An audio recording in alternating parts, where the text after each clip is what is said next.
Morning and welcome to the December Wednesday webinar. My name is Maria McDougall, College Access Counselor, and today we're going to answer the question, why college, by discussing the benefits of education beyond high school.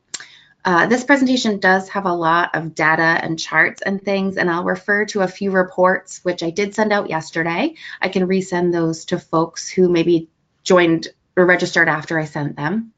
That being said, if you have a question, please use the question feature on your GoToWebinar menu bar.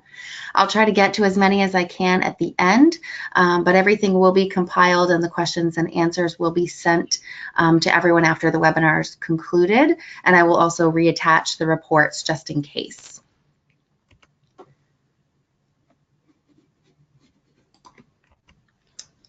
So in the interest of keeping this within the hour time frame, we're going to move pretty quickly through some of this agenda, but we'll start with sort of what the larger questions are, national and statewide trends, financial benefits, and other benefits. We'll also talk about pathways.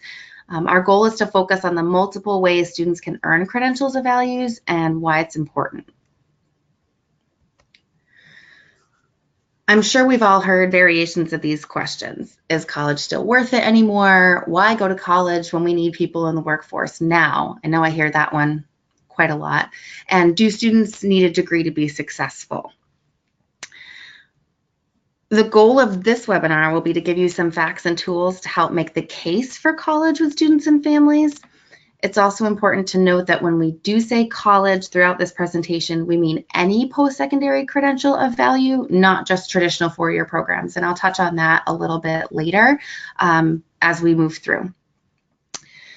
So in addition to those questions, students and families are being bombarded with messages about why college is no longer worth it. So when I started thinking through research for this, I went to YouTube and just typed in, I think, why college, or is college worth it? And this is just a little snapshot of some of the results I got. You can see Mark Zuckerberg up there at the top. Most of it seems to be that it's not, doesn't matter anymore. So we have work to do to counter the message that students and families are receiving.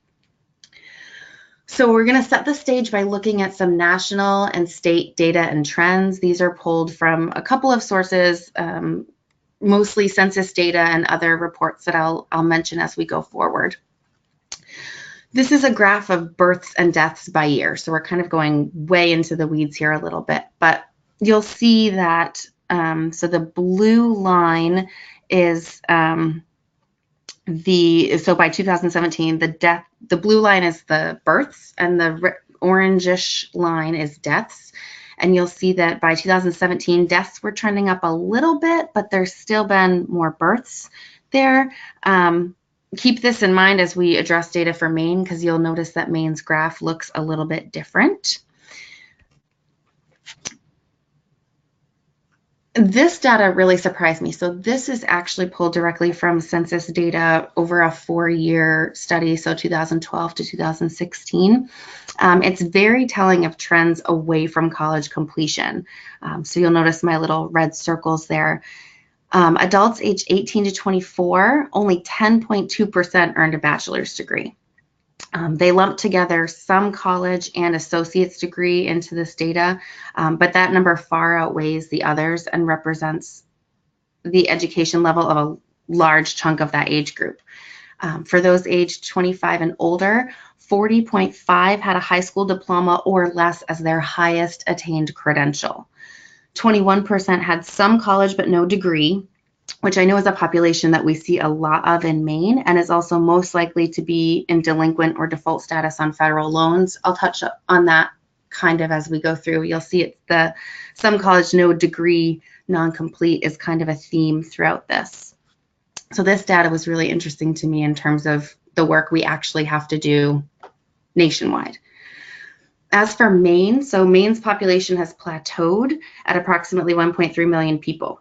So there's an overall decline in our population due to mortality rates surpassing birth rates.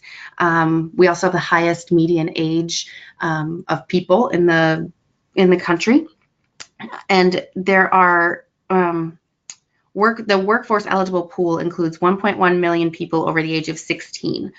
Among these workers, 42% are estimated to hold a college degree or professional certificate. Our median age is 43.5 years, and employers face a wave of retirements, and many workers will soon exit the workforce. So we need about 157,000 new Mainers just to fill the jobs and keep Maine's economy going by 2025. You'll see later on some of the ways that employers are trying to meet this goal. Some of you I know are familiar with MaineSpark. If you're not, their website is mainespark.me, but it's a coalition of businesses, education providers, industries, whose goal is to increase the number of Mainers with a credential of value by 2025. So the goal is that 60% of Mainers will have some credential of value by 2025. And this is right from the MaineSpark website. So you'll see we've made a little progress from where it started, but that was as of August. But we've got a ways to go, you'll see. So this is why it's so important to make this case and make sure that we're keeping people within the workforce and obtaining credentials. So think back to the data about the nation regarding births and death. For Maine, it looks quite different. We're seeing a sharp uptick in deaths over births. It's kind of way crossed the line there. This trend means that we're aging fast, and we likely don't actually have physically enough people in the state to fill those 157,000 jobs. One of the MaineSpark goals is actually attracting new Mainers to live and work here. As the demand for skilled workers increases, people really need to be having credentials. So we need educated people to come in and stay, and we need to make sure that those that are in the state already are earning those credentials of value. So as you can see from this chart, again, this was census data. Maine only slightly trails the nation in bachelor's degree attainment. I couldn't find a similar graph for associates and lower, but this kind of sets the stage for bachelor's degrees. It illustrates the challenge isn't unique to us, which I think is helpful, but also you can kind of see as degrees go higher, you know, certainly the percentage of attainment is lower, but it does give you a sense of we're kind of right on track with the nation, not that much lower, but it just kind of sets the scene for where we are.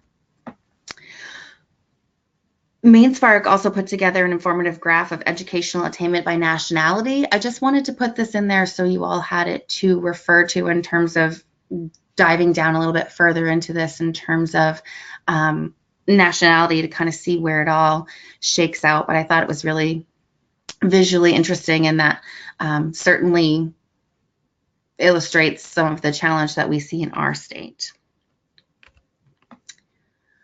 So we're going to begin to answer sort of the broad question of why college. Again, our main questions are, is college still worth it? Why go to college when we need people in the workforce? And do students need a degree to be successful? Those are our kind of peak questions. So in this next little series of slides, we're going to illustrate why college is still worth it by showing types of jobs that are most popular for credential levels. So this I found, it's from Zippia. You'll see at the bottom of the slide there the link if you want to look at some of the other data on the site. It was really, really interesting. For folks with a high school diploma only, truck driver is the most popular job pretty much everywhere, and definitely in Maine. So that kind of is the majority of folks there. You'll see cashier on there as well. These are valid careers, but let's take a look at kind of earnings potential for that. If you don't know about careeronestop.org yet, I definitely recommend spending some time there. It has so much information and so much data that can help you make this case, and also can help students with career planning type curriculum and that sort of thing. It's a really useful tool and gives them sort of a sense of, is that career going to be something that I'm really interested in? And kind of can also start the conversation about responsible borrowing, because we usually recommend not borrowing more than the starting salary for the position that they're considering. So using Career One Stop, I did do a search for truck driver because that was the most common for folks with just a high school diploma. And you'll see the red figure is I searched it on the Augusta area code, so that's the Maine figure, and then the blue is the United States. So you'll see kind of at the starting line, which is where most people would start out, the starting salary is just shy of $26,000, so $25,980. It would likely take a number of years to get even to the median salary range. So just one thing to consider there. The most popular job for an associate's degree, so the next level up, is a registered nurse almost exclusively. I think we know the healthcare field is a very popular choice for students, so I want to, again, compare the earnings there. So you'll see in this graphic, went back to Career One Stop, the starting salary range is around $46,000. It's nearly $20,000 more than the starting salary for a truck driver. You'll see the difference there. Certainly, they're very different jobs with very different responsibilities and duties, but these figures do represent the greater earning potential that can come with a post-secondary degree. I mean, that's a huge difference. And if you have students who are very visual, or you sort of need to help really draw in numbers to make the case, I think this can be a way to do that. Okay. Well, I want to keep talking about the financial benefits first, because I think money talks, right? So Navient conducted a study titled Money Under 35, which I did send out before. It's kind of a long read, but it has so much information. It examined all kinds of questions related to overall financial wellness. For many of the questions asked, data was sorted by degree attainment level, which was really helpful. 41% of adults aged 22 to 35 who completed a degree are financially healthier than those who didn't attend college.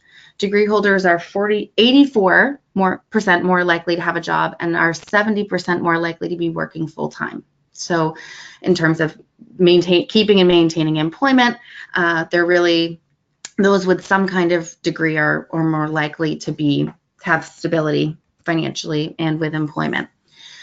Speaking with the likelihood of being employed, you can see from this next slide the decline in unemployment rate as the credential goes up. So you'll see there at the bottom, less than a high school diploma and high school diploma, the unemployment rate hovers around, it's 6.5 for less than a high school diploma and 4.6. An interesting thing to point out here, and it's my little red circle, is there's only a slight decline in the unemployment rate between those with a high school diploma only and those with some college but no degree. We often refer to them as non-completers. This is a good reminder that the challenge isn't just getting them into programs, but also making sure that they complete.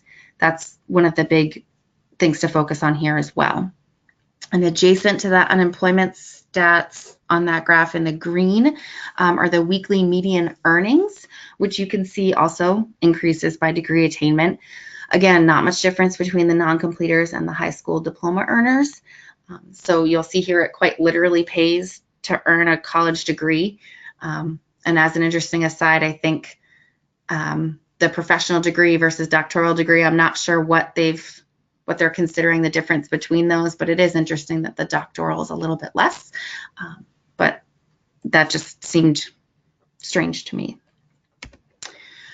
So remember the question, why go to college when we need people in the workforce now?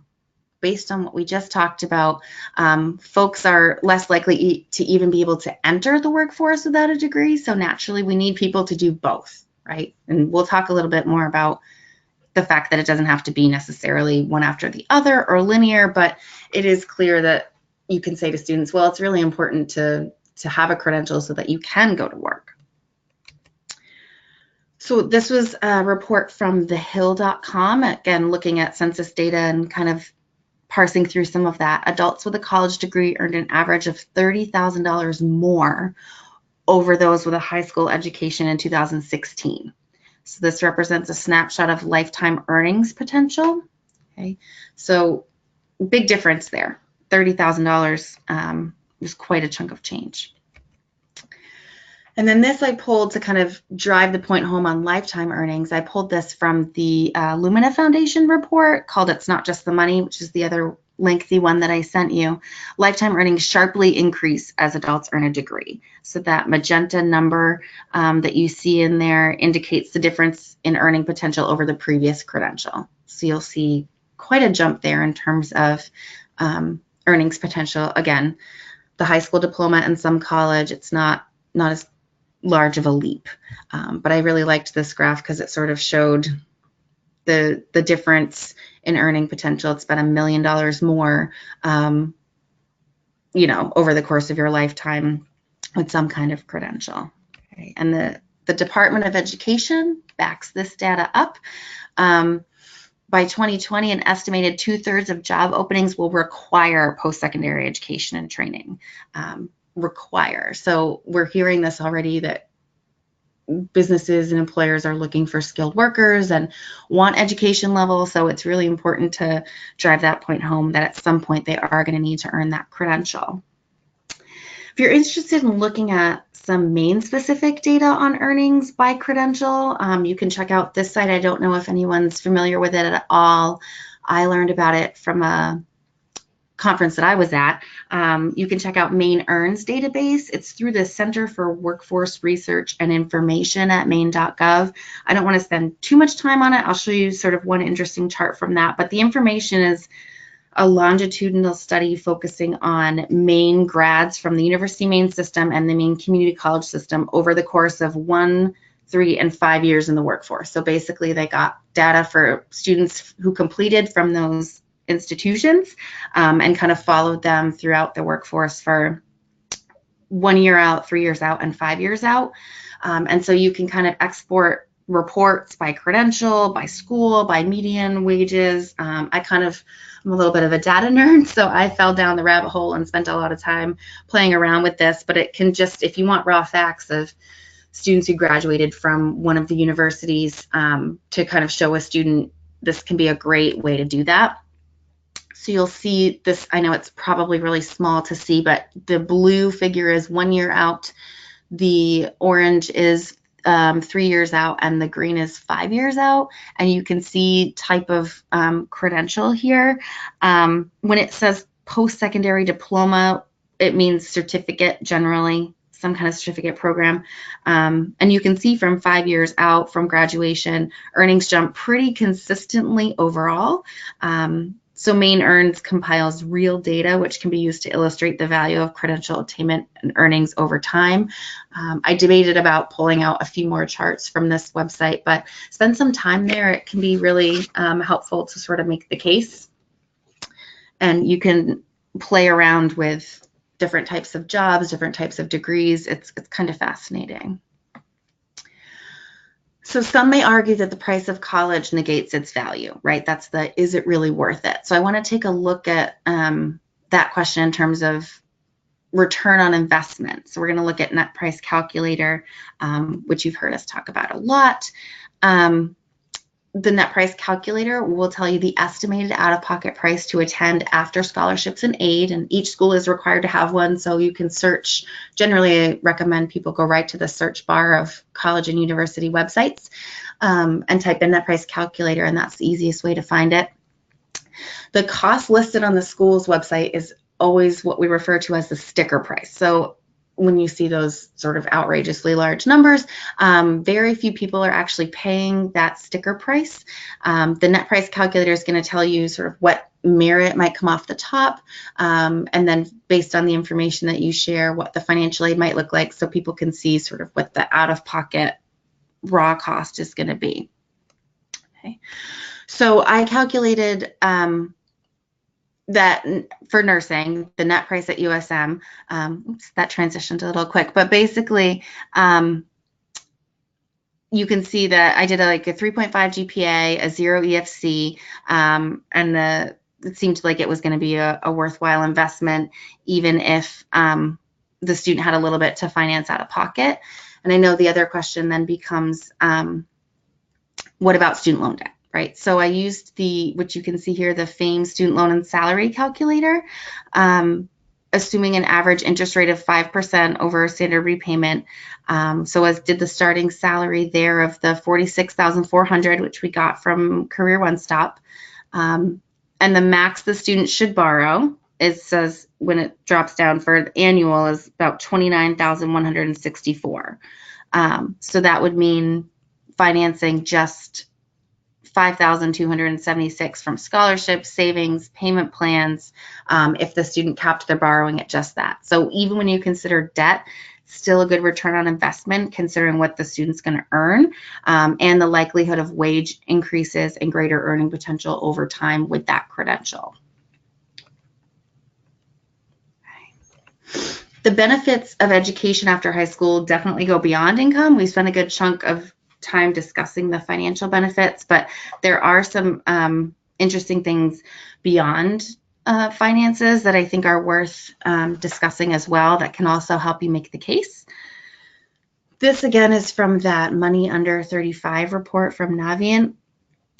So they asked sort of what are the benefits of education on employment by credential level attained. So you can see there the multicolored sections there.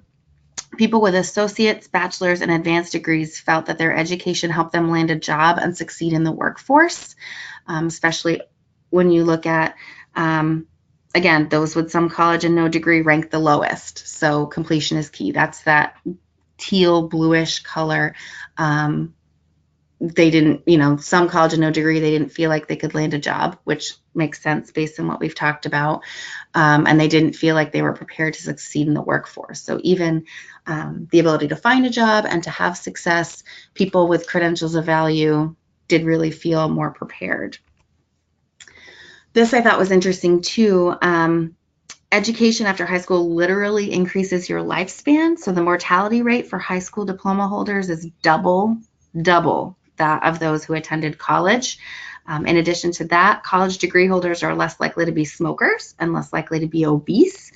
And as you'll see next, adults with post-secondary education are more likely to have health insurance, which in turn can mean healthier living. So I made a little meme there that you could share just to drive the point home that you're likely to live longer with an education after high school. So this is that chart I referenced. Again, it's from the Lumina report about the likelihood of having health insurance through employment. I think we all know that health insurance coverage is really expensive, and so there is a benefit to having it through employer-sponsored programs. You'll see that the likelihood of being insured through the employer does, again, increase based on an educational attainment. Okay. In addition to health and lifespan, adults with a college degree are more likely to be homeowners. This was according to a report on buyer trends from the real estate site Zillow.com. So you'll see there having a 4-year degree more than doubles the likelihood that you'll own a home than if you had just a high school diploma. But the big number to see there is that 75% of all buyers have some kind of degree, 2-year, 4-year, or graduate. So the likelihood of being a homeowner and meeting that goal that I think a lot of people have really is cemented by the fact that people have an education. So I thought that was a really interesting stat and just another little piece of the puzzle to make the case. So in summary, the non-financial benefits for bachelor's degree holders, can also make the case more than just the financial. So you're 47% more likely to have health insurance, more likely to participate in community activities, more likely to be married. There was a whole section on this in that Lumina report. Your likelihood of being happy is significantly higher. So they did studies on how folks rated their overall happiness, and it was higher with higher education, which was another interesting fact. Okay, so we've kind of talked about some of those benefits. I didn't even pull everything out of those reports, so you can kind of use those to other things in there to help you make the case if you want. But I want to shift into talking about how students get there, right? We know it's not linear. We all take different pathways to get there.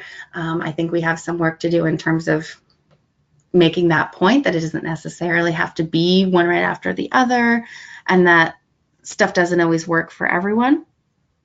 Okay, so traditional ways of thinking assume that a student goes to a four-year college right after high school, but this can definitely set up limitations. If we steer ourselves away from this messaging as the only option, we're going to open more doors for students and families to see the value in education. So there are, standard options of trade programs or certificates of 1 year or less, associate's degrees or certificates earned in 1 to 2 years, bachelor's degrees earned in 4 to 6 years, or, so I sort of like to think about it like boxing. You've got the 1 + 1 + 2 punch, which might be you start with a 1-year certificate plus an additional year that gets to the associate's degree, and then 2 years to earn the bachelor's degree. Or the 2 + 2 combo move, so 2 years at community college and the remaining 2 years at a 4-year institution that leads to a bachelor's degree. I know a number of students do that, and it can be, both of these can be generally more affordable, especially if the student isn't entirely sure what they want to study right out the gate. And then, of course, you can do the back-to-back knockout of a 4-year program and beyond, or take years in between. So maybe it's community college for an associate's in 2 years and then working for a little while and then going back to finish the bachelor's later on, or going back for an advanced degree. So on a personal note, I went right to college after high school for my bachelor's, but I waited 7 years to go to graduate school. So I worked during that time frame, but different combos work for different people, but all of them sort of lead to a credential and lead to winning. So I thought that was kind of an interesting way to present it to students who might struggle with, how am I going to do this? So as part of the research also, this is a little snapshot of some news articles about non-traditional pathways to help students meet the needs of the workforce. So there's tons of news stories highlighting innovative ways colleges and employers are helping people earn credentials. Again, this is just a small grouping of those that I found. Lots of different employers are partnering up with community colleges or offering their own credential programs. So it's really interesting to think about the different employer options, and we'll talk a little bit more about that in a few, but I wanted to show you that research as well. And, thinking back to that original hype, the YouTube search on why college, the hype suggests people no longer value a college education, but there is evidence to support just the opposite of that. So most Americans do actually value education. So it's back to the Navient report, Money Under 35, at least 70% of degree holders, 2-year degrees included, felt education was a worthwhile investment. The darker green bar represents those who did borrow. So even though they have debt, they still believed their education was a worthwhile investment. So that just is another fact to drive the point home. And, not to keep repeating myself, but look at the non-completers. 37% of non-completers who borrowed to attend felt it was a worthwhile investment. Okay, so again, the key is not just to get them there, but to make sure that they're completing. This is a interesting infographic from Sally Mae. It indicates that 66% of families they surveyed feel that they're getting a good value. And additionally, the majority of families consider the cost of college when researching, and students are making more informed decisions in order to get a degree. So there's some cool things to pull out of here. We're finding in our work, certainly at FAME, that there are finances are the chief concern, and so people are really interested in making informed decisions. But for the most part, families are realizing that college is a worthwhile investment. So I want to highlight some Maine-specific opportunities to earn credentials, so things that can help students get there, whichever pathway that they're choosing. I'll show you some initiatives from the University of Maine system that can make it more affordable. We'll talk about the employer piece, employers jumping on the education front to help their employees earn a credential, and some programs helping Mainers after they've earned their degree. The UMaine system is committed to helping Maine students by creating pledge and promise programs offering full aid packages to Pell eligible students. So you'll see kind of the breakdown of those there. I don't want to dive too deep into these, but based on income qualifications and academic criteria, some students may be eligible to receive aid sufficient to cover tuition and fees in full. If a student is Pell eligible at one of these schools, basically, even if they didn't get a full Pell, the grant aid would be increased to cover mandatory tuition and fees costs. So it can just help people to be able to cover their tuition and fees costs. They don't relate to room and board, but you can check out each of these programs on the specific websites for more information. But this is just another open door for access to higher education. So more and more employers are offering tuition assistance. I know we're hearing them on the news almost constantly, from retail chains all the way to Fortune 500 companies. It's always important for the student to ask their employer and have their parents ask their employers if there are any tuition benefits. And it's also important to encourage students to ask about tuition assistance benefits when they begin the job search after college. So one of the things that they want to know, besides how much money they're going to make and all of that, is are they going to be working someplace that will support them earning an education? I think this can be an important consideration in terms of looking at benefits packages, but we're seeing a bunch of them. This is just a tiny sample of companies and businesses that are offering some kind of tuition assistance. There's McDonald's, UPS, Starbucks, the Home Depot, Orange Life is interesting. I mean, the listing there, top 10 companies that offer tuition reimbursements, is a screen grab from an article, but you can just Google lists and lists of these that are nationally recognized companies that will help with tuition reimbursement. Certainly always a question to ask any employer. Okay. And then this is their options for after the student earns the degree. So Live and Work in Maine is a great resource for finding jobs. If you haven't spent any time on this website, I think dive right into that. It's another part of the goal of getting people to live and work in Maine. They have a job board. They have the Live in Maine section is really cool. It kind of has videos and about why people chose to live in Maine or chose to relocate to Maine to kind of make the case. But the thing I wanted to highlight here is that they also provide information for the Opportunity Maine tax credit, which provides Maine students paying back student loans and working in Maine with a tax credit to help them with the student loan payments. So the amount varies based on whether the degree is STEM, science, technology, engineering, and math, or not. So it doesn't have to be a STEM degree. And it does also depend on the period during which the loans were borrowed. So in the Opportunity Maine section of that Live and Work in Maine website, they have a nice chart, like a little infographic kind of what loans qualify from when and for what programs. So it can just be a way to help ease a little bit of the burden of paying back student loans because we know that they are a reality for a lot of Maine families. Another sort of after the credential is earned program is Alfond Leaders. It's an amazing program from the Alfond Scholarship Foundation where students working in STEM jobs can have up to $60,000 in student loans forgiven for the commitment to working in Maine for 6 years. It's not all applicants are chosen, but applicants that are not selected are encouraged to reapply for the next cycle. You can check out alfondleaders.org for more information, but again, just another way that Maine is really trying to support credential attainment and make sure that we're building our workforce. So it's just quite an amazing program. You'll see the little flyer there as well.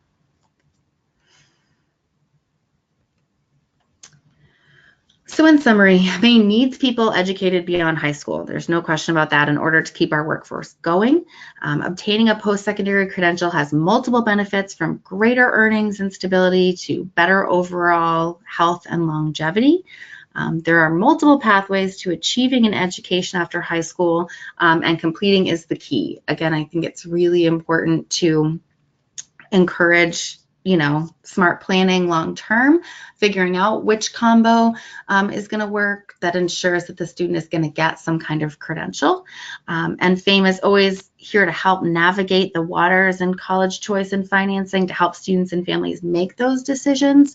Our partners, the Live and Work in Maine and Alfond Leaders and Next Step Maine and all of those, organizations can really help make the case for this. I think hopefully you'll have some tools from this that you can kind of draw from, whether it's those reports or sharing this presentation with students and families. But I think there's some good information there. I want to take a look at a couple questions. Can we get a copy of this presentation? Yes, so it did go out as a PDF yesterday, but I will resend.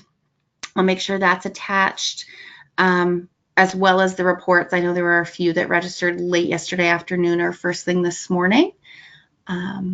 If you do have questions, feel free to type them into the questions box.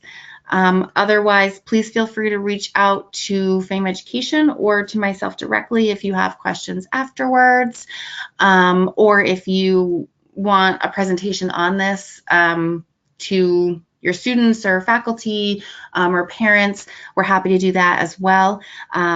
Please know that we can help you make this case, but hopefully you'll leave this with a little bit of information you can share forward as you're helping out our students.